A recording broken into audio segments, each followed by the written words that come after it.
So we have some ground to cover tonight. Just as a bit of a preview, tonight is going to be mostly a working session. I am going to work us through a few different ideas. I want to make sure we set our coaching work up correctly.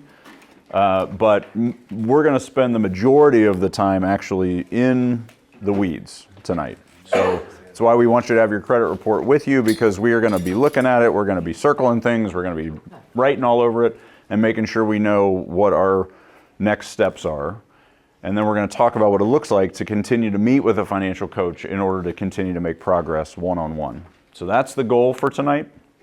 But let's recap what we talked about last week, and then we're going to jump into new things for this week. So we talked about this idea of setting realistic goals and priorities, that a lot of times when we think about goals, we'll jump straight to the end and that becomes the goal, but we're losing sight of all the steps that it takes to get there. And when we put those things out of order, we fail, we burn out, we quit, we get discouraged, and it leads to us completely giving up on the process. What we want to do is set SMART goals. Does anybody remember what SMART stands for? Yeah. Specific, measurable, achievable, relevant, and time-based. Dude, come on! I mean, you didn't even have to pause for a second. That was amazing. That was amazing. Can you repeat that? Here, I'm gonna give you. I got a fuel card for you for that. That was pretty impressive. Well done. Well done. So SMART is specific, measurable, achievable, relevant, and time-based. And it is really important that we think in those frameworks, because it allows us to test these things that we come up with and make sure that they're actually going to lead us in directions that are making progress. We talked about priority orders, and a lot of times we get these things backwards. We'll put, buy a house as our first priority, but the real thing we need to do is get cash flow positive. We just got to get to a place where we are running a cash flow plan that is leading to a little bit of extra every month, so we're not constantly digging holes and trying to make up for that deficit. We need to keep current bills current. That is such a huge, huge priority. We don't want to worry about past issues or paying off collections or trying to get those things caught back up, and then in that process end up having current bills go late, because now we have new credit history problems and we're hurting our score and we're making more damage. Then we want to work on saving an emergency fund. And we talked about the fact that that can be a wide range of opinions around what an emergency fund should look like. I think I told you if you lined up 100 different CFPs, they would tell you 100 different things. The way that I think of it is our first target is to get to $1,000, just $1,000 of emergency funds, so that the next car repair or oil change that sneaks up on us or something we didn't plan on, we've got enough to cover it. Ideally, we do want to continue to build that to where we have 3 months worth of expenses in that emergency fund. But as a starting point, we want to just at least get to that $1,000 target. We want to really be focused on increasing our net worth. Does anybody remember what a net worth is? Tristan, I'm not going to give you another card yet. Does anybody remember what our net worth is? Yeah. It's before taxes. Good question, or good thought, but it's more about assets and liabilities. Do you remember? Okay. It's what you own minus what you owe. Yeah. Right? So it's what we have minus what we owe on what we have. And what we want to do is increase our net worth, and we do that 2 ways. We pay down debt and we save. Both of those are progress. And so we don't need to worry about, well, I gotta save and I won't pay down my debt because I need to save. That's my focus. Well, saving and paying down debt are both making progress, because you're either reducing what you owe or you're adding to what you own. So we want to increase our net worth, and we really want to focus on improving our credit score. The biggest thing that we want to remember is this is an order. We don't put these in different order. We don't want to focus so much on increasing our net worth that we end up over saving in certain ways, and then we don't have enough money to pay our bills, and we mess up on that second one, right? And then lastly, we want to work on changing our reality and work towards our ultimate goal. The reality change is what we're going to talk about tonight. How do we actually do that? What does it look like for us to really start to change the situation that we're in? All right. The thing that is most frustrating about this process is this second point, that This is a process that takes time, and time takes time, and this is a long, arduous journey. It's the reason why most people don't do it, because it's easier to quit, it's easier to just spend the money rather than save it, it's easier to just borrow more money if it's available to you rather than save up for it and pay cash for things. And so the process of doing this is really frustratingly slow. And we just need to be ready for that. We need to acknowledge that and not fight against that, because it's just the truth. Time takes time. All right, so here's what we're going to talk about tonight. We're going to talk about actually changing our reality. What does it take? And we want to really hone in on getting really talented at discovering what the best use of the next dollar is. We're going to unpack what that means and why that rule is going to be your best friend. We already pulled your credit report. We're actually going to spend a huge amount of our time tonight in a working session where our financial coaches will be working with you on your credit report and helping you understand what needs to happen and when and how, and we're going to start working on those goals that you guys worked on last week. And then we're going to get you to a place where you are ready to step into a one-on-one coaching relationship. The goal here is that we actually are entering into that coaching relationship with some already understood situational things. We know what we're facing. We know what the priorities are. We know what the first few steps are. Now let's work with a coach to start making progress on those steps.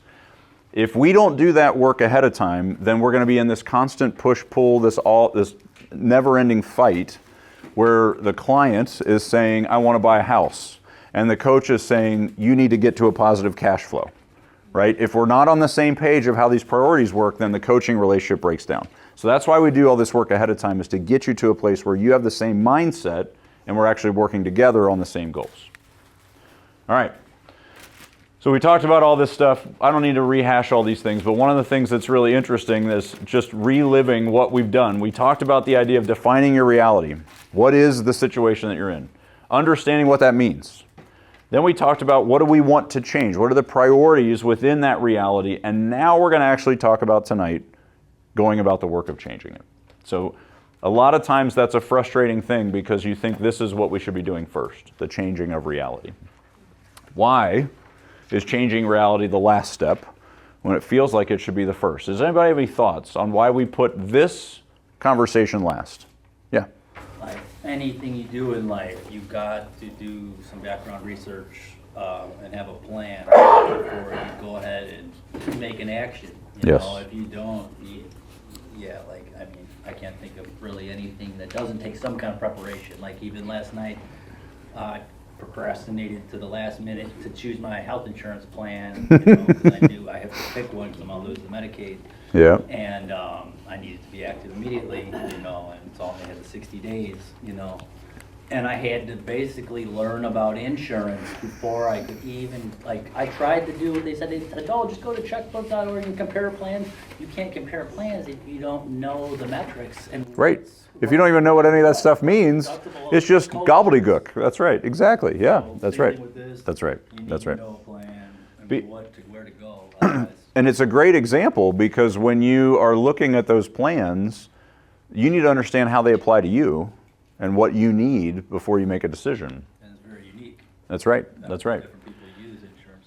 I can tell you most of the programs that I see out there that are teaching money, they start here. They just give you rules of thumb. Always, always, always do this. Never, ever, ever do that. And it's actually destructive. It's dangerous. We are giving people these like hard and fast rules to a life that's not linear. Right? Things don't work in a very orderly fashion. You guys know that so well, right? How many curveballs have you hit in your life, or in many cases have hit you? You know, we have been dealt with things that we don't understand, and if we're not careful, we'll start changing things before we understand them.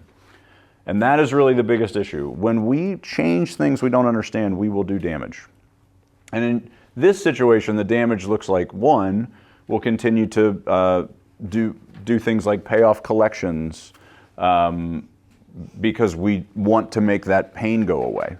But we're actually causing more damage by focusing on the wrong thing, right? Those are the kinds of mistakes that we'll make. And we think we're changing things by paying off those collections. Nothing changes when you do that. And the biggest challenge with those changes is that they have consequences, and we need to understand what those consequences are. So, for example, if you make a big change here, you get you work that second job or more, you get the gig economy thing going, and as a result, you have enough cash that they take away food stamps, or they take away some of your rent assistance, or some other benefits that you're on. Those changes that you're making are really exciting, and you're moving forward, and then all of a sudden you get slammed backwards because you weren't ready for the consequence of those changes. So that's why we do this last. All right, so here's the ultimate question. This is the question that we need to be using all the time. What is the best use of my next dollar? If I have a dollar and I don't have a purpose for it right now, I want to be asking myself, what's the best thing I can do with this dollar? When you have this understanding of the right priorities and you know what needs to happen first, second, third, the answer to this question should start to become more obvious to you. If we know what needs to happen, then if I have a dollar, I know the first thing I need to do is make sure I'm applying it to continuing to build towards a positive cash flow. If I've got that situated, now my next thing is I got to make sure I keep things current. I got to make sure I'm not letting things go late. Now, if I've got that, then I should start putting that away for a saving, for an emergency savings, right? The next use of the best dollar fits into those priorities. But what happens is we have a dollar in our pocket and we go, you know what the best use of this dollar is? I'm going to spend it on myself, right? That feels like the best use. And so we need to make sure we keep this question front and center. What do I do with this? What's the next step? So let's do a little bit of research here, workshopping, to get a sense of an example. If you're cash flow positive, so let's assume you're through that first gate. So we're okay. We've got a little bit of extra at the end of the month. Option one is you're at the gas station and you're like, I'm cash flow positive, daggone it. I just bought my tank of gas and I'm not worried about it. I've got the money, and while I'm here, best use of the next dollar, I'm going to go get an energy drink, let's say. We'll throw that one in there. I tried not to look at you when I said that, Tristan. Okay. Option two, we could put the money towards this debt collector that just called me while I was at the gas pump and pounded me and said, if you don't give me $10, I'm going to threaten your firstborn, I'm going to destroy your life, I'm going to tell you over and over again how horrible you are, and I just want to make that call go away, right? Option three is pay off your phone bill to keep it current. And option four, sorry if you can't see that, is save it for a rainy day. Put it into that emergency fund. So now that we know what the priority order is, which of these options is the best use of our next dollar if we're assuming we have positive cash flow? We're already through that gate. What do you guys think? Option 4. 3. You think option four? We got an option three? Three? The threes have it. Right. Option three is our best answer. If we use it to buy a snack at the gas station, we end up in that situation where that dollar, what was the joke that we had? You buy two for the price of three, right? The gas station is charging you so much more than a grocery store does. And so if we just think ahead about what we want, we can buy it for so much cheaper at the grocery store. Option two, where we pay off that debt collector, we need to close the door on our past mistakes. We need to stop letting them control our lives and stop trying to overcome them or compensate for them, because they're only going to lead us to making new mistakes. Option three is the right answer. If we are cash flow positive and we have a bill that's due, that if we don't pay it is going to go late, we need to get that thing current and make sure it's paid off. Option four is awesome. I love the idea of making progress towards that emergency fund, but if in the goal of trying to get to that cushion and creating that margin, we let a bill go late, we're actually we're being counterproductive. We're working against ourselves. Option 4 is good, because if you have, in my situation, I had lightning hit my dryer, so I had to buy a new dryer and a washer. There you go. So Oh yeah, we definitely want the emergency fund. There's no question. There's no question. But in this scenario, if we are in a situation where we have a bill that's on the verge of running late, or then we need to get it current, we want to make sure we're paying those bills first. All right? Any questions on that? This is the question we want to be constantly wrestling with. All right, so I get to the end of the month and I ended up with $150. What's the best use of that money? We should be able to answer that question now. We should be able to see very clearly what these priorities are, and we should be able to make better decisions with those dollars when we find them. All right, let's talk about changing reality. Here's one big thing that I want to make sure we call out is there are obstacles that are in your way to continuing to make progress on changing the situation that you're in. One big one is government programs. And we talked about this a little bit last time, but just to kind of put a finer point on it, before we start making really big changes to your reality, and what I would be calling really big changes would be things like adding huge amounts of income. So getting that gig job, changing the big income that's coming in, we want to make sure we have a really clear picture of what we're going to lose as a result of that. Because it is a huge obstacle. It is so frustrating to me the way that they're built, it drives me crazy. I am so glad they're here. I am grateful that there is a safety net. It is really good to have that. But the way they're designed actually flips the incentive. So if I work more, I actually end up with less. I don't know why anyone would choose that, right? It's so backwards and it's so fast. It's instantaneous how quick these things just disappear. And so we need to make sure we have a really clear plan. Part of why we build that spending plan with those benefits in as income is so we know how much income we need to make to replace it when it goes away, right? And so one big obstacle is it is truly easier, and let's just be honest, it's easier to stay on those programs than it is to get off of them because the ramp is so fast. You got to get to $50,000 right now in order to make up for all the stuff you're going to lose. That's a really hard hurdle to get over. It's easier to just make 20 and have it cover the rest, right? We just need to recognize that obstacle mentally. It is really backwards and it's going to keep hitting you every time one of those happens. Programs are beneficial, like heat. Oh, yeah. Heat energy, you know. Yes. They help with your energy bill. That's right. That's a good program. That's right. Oh, shit. That's right. But we need to, one of the things that I find is those programs are so convoluted and confusing the way they interact with your income or your assets. If you have enough in your savings account, they take things away. We need to have a really clear picture about your specific situation, where those lines are, when those things are going to start changing, and we need to know when they're going to change, how much they're going to change, and we're ready for them. And that is something a lot of people don't do. They just find out the hard way that their rent went up by 700%. Like, wow, what now do I do, right? We need to know what's going to happen before we face it. One thing I want to call out is this temptation to splurge. So we have this obstacle of, things are going to start going away in the government assistance systems, but also you're going to start to feel this sense of accomplishment. You're going to get to this place, it's like, look at me, I'm doing pretty good. I got a little money in my pocket. Immediately your brain is going to tell you what you can do with all that money. It's going to be like, you know what you could buy. You know what you can afford now. You know what kind of car you could be driving. We're always going to have this temptation, and there's a reason for that. Our brain wants new things. What is normal, what is traditionally kind of thought of as just our everyday humdrum life, kind of disappears, and the thing that feels exciting is the thing that's different and new. And so when we're bored, we're going to want a new thing, because our brain's like, stimulate me, entertain me, make me happy. And we're like, ooh, I can buy a new tech thing that looks a little bit different than my current tech thing and works exactly the same.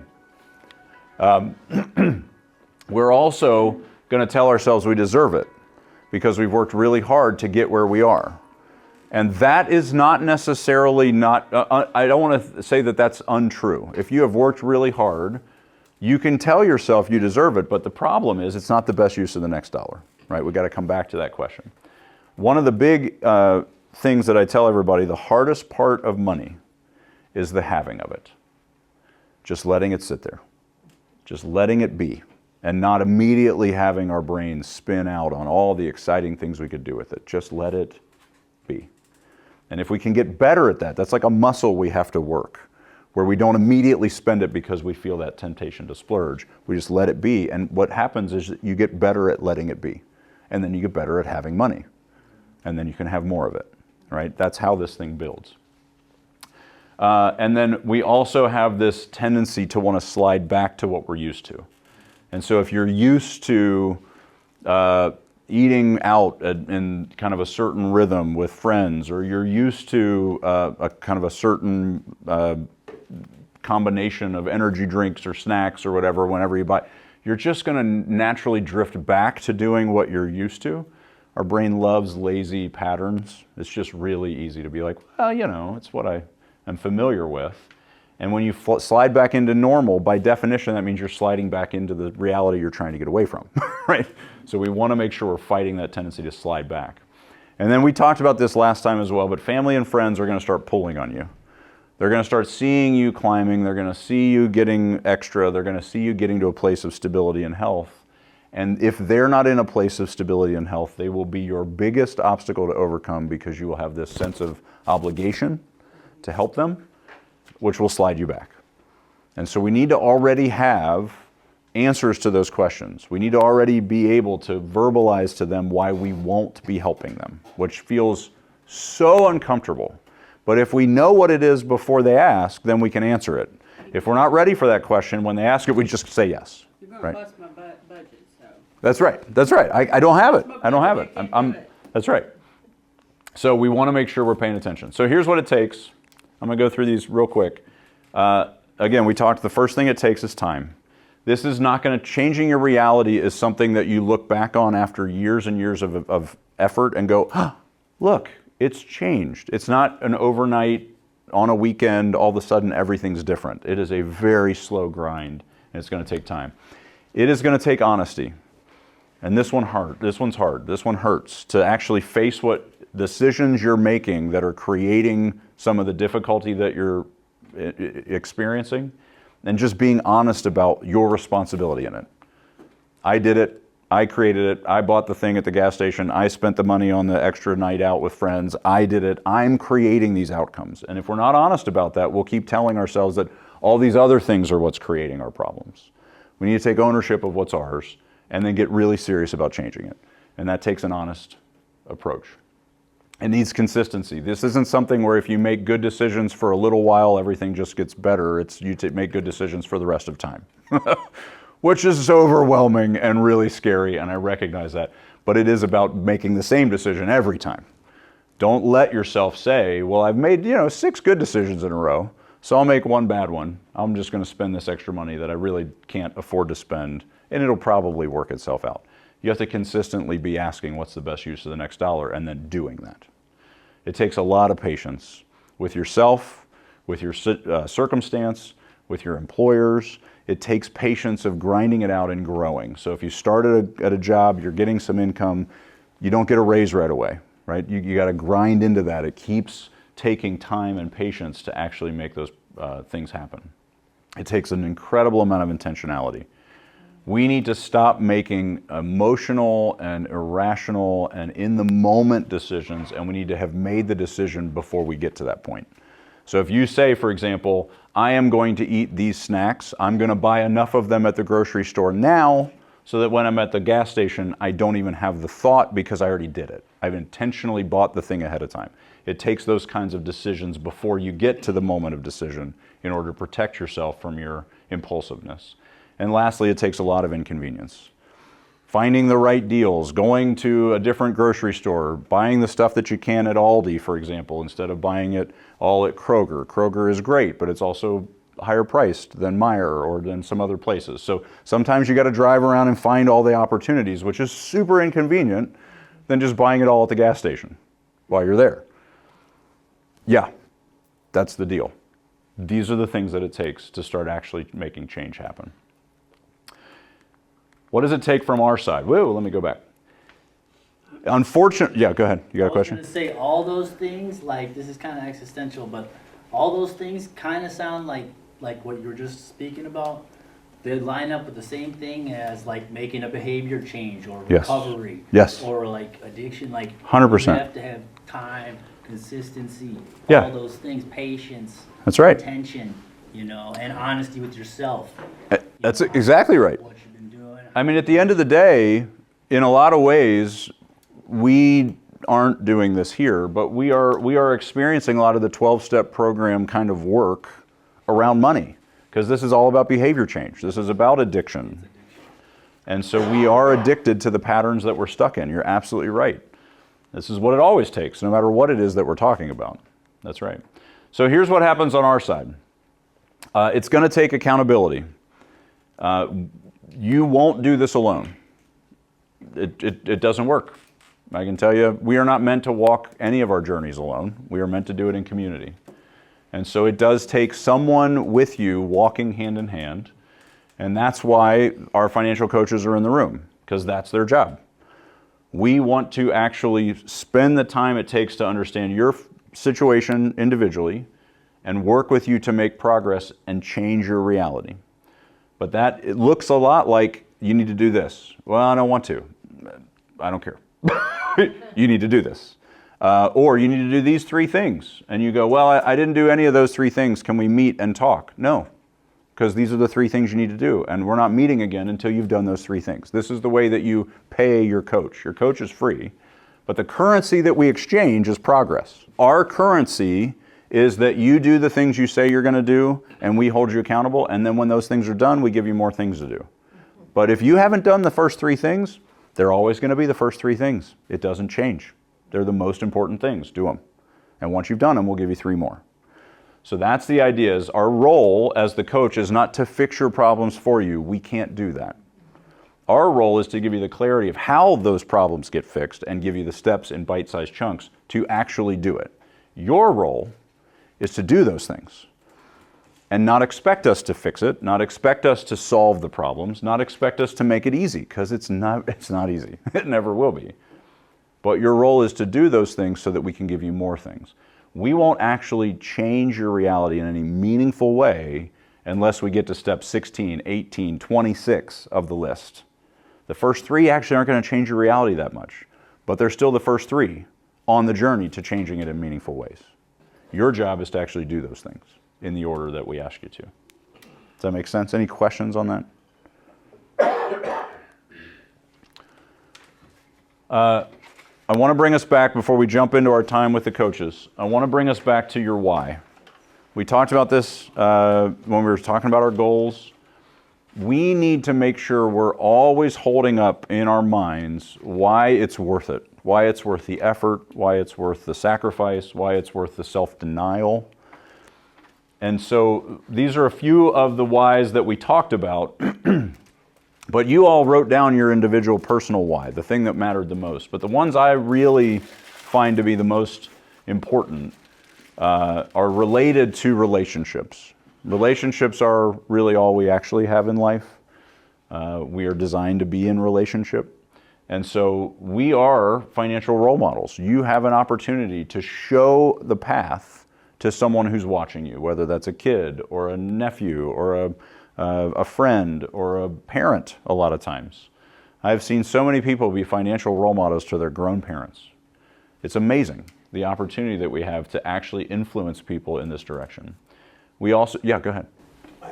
And I wanted to go back to the obstacles. Yes. The last obstacle was family and friends. Yes. So when your family and friends come to you and ask for a few of those Benjis that you got saved up, Yeah. the student becomes the teacher. Yeah. You become the Love role it. model. Now you can say, let me tell you how I did this and how it's going to make your life get to a point where you can have those Benjamins all by yourself. Yeah, that's good. So you guys have a responsibility, now that you've been through this class, to become that financial role model in a positive way. That's right. I love that. Yeah. Every opportunity that they're asking for an easy fix or a get out of jail free card is an opportunity for you to actually teach what you've learned. You also may have the potential to break the cycle of under-resourced situations for the next generation. It is very possible that the change that we're talking about making in your situation does not get you to a place where you're fully off of all of the systems and all of the assistance and all the programs. And that doesn't mean you failed. Hear me very, very clearly. That does not mean you are a failure. But progress is still something very meaningful that could be passed on to a generation that maybe, in some cases, situations we've worked in, for the first time in the family's generational line, someone finally gets off. Someone finally escapes the systems. What a gift to give them. Right? And so if this is, whatever your whys are, really hold on to them, because you need a really good why to keep doing the hard things because it's way easier to fall back. You are absolutely worth this work. You are worth putting in the effort. You're worth putting in the attention and the intentionality in your decision making in order to make these progress steps so that you get to whatever your final goal is. So, before we jump into our working session, any questions that you have for me on any of the stuff we talked about the last few weeks? It's like, I don't know, tell me if this is too far off base, but like, I was talking to some guy at the bus stop like a week ago, and he was trying to tell me he was some kind of like dude that gets people set up with businesses. Yeah. And he was saying business credit is not like personal credit. He said you can start a business and get a line of credit going, and I said, well, what if you've had poor, like, you know, personal credit history? He goes, your personal history that has the score, it's the business. So he was basically saying like you could get credit rolling by starting your own little LLC or some kind of thing. Is there any validity to that? No. Okay. Short answer is no. Long answer is there is a program called the Small Business Association, SBA, that does assist in people starting businesses, but you do put your personal assets up as collateral. Your name is still You are absolutely part of the Credit deal. score Oh yeah, matters. yeah. Banks are not like, yeah, here's free money, good luck. They want all of the hooks they can get to make sure they're protected. Yeah. So there are paths to bigger lines of credit for businesses, but you're still on the hook for them. Things that sound too good to be true are too good to be true. Right. Yeah, right, that's right. Yeah, not your best financial advisor. That's right. Yeah, that's right. That's good. He was just hanging out at the bus stop. That's right. Yeah, if he was able to do this, he'd be on a yacht somewhere, right? Yeah, that's right. All right. So here's what we're going to do in our time together. We've got our financial coaches. We're just going to sit with you, and specifically tonight, we're going to pull apart your credit report. So we're going to really dive into what those things are telling you, because those reports are so confusing. They're written in such unnecessarily complex ways. And so we want you to understand what those priorities are based on what's on those reports. And then we're going to start talking about your 3 goals that you have that you set last week, and then how, as a coach, we can start to help you move forward in those things so that we're ready to then start having conversations and getting you moving in the right direction. So any questions on the goal for tonight? So you got your credit report handy. Pull those many unnecessary number of pages out, and we will start flipping through them, and we're just going to start hashing through it. I'm available as a floater, so if as a coach you're like, whoa, haven't seen this one before, I'm happy to come and help. Maybe I haven't either. We'll find out together. But most of the time, we'll be able to make heads or tails of it. So let's, coaches, if you want to circle up and help people that are pulling out their credit reports, we'll get after it. All right? And don't hesitate to ask any questions that you have. I'm going to close this out real quick, and you guys can keep working on stuff if you need. But if you don't mind, real quick, I have this post-test. This is where we kind of make sure that the things that we taught you were at least at some level you get it, you understood it, it wasn't taught poorly, which is very possible. But this is just a real quick, kind of the same thing you took at the beginning, but this is testing to see if we've got a better understanding at the end. So if you could do that real quick, it's a front and back. So here's what happens next, is this is the beginning of a really long journey that we want to walk with you. And so this is what it feels like, this collaborative, hey, how should I do this? Or what about this? Or what do I do next? That is what we want to be doing with you in that coaching relationship. And so what sets you up for that is that you know what you're doing coming out of this, and your marching orders of kind of how to start making progress.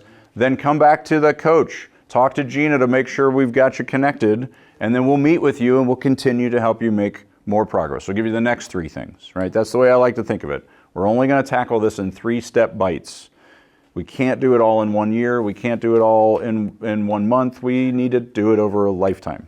And so let's just keep making progress. And that coach is always available as long as you are doing those things and making progress. That's the way you pay them, is by doing those things, making the progress, and then we'll give you the next steps, okay? So if you have questions about that, talk to the coach, talk to Gina.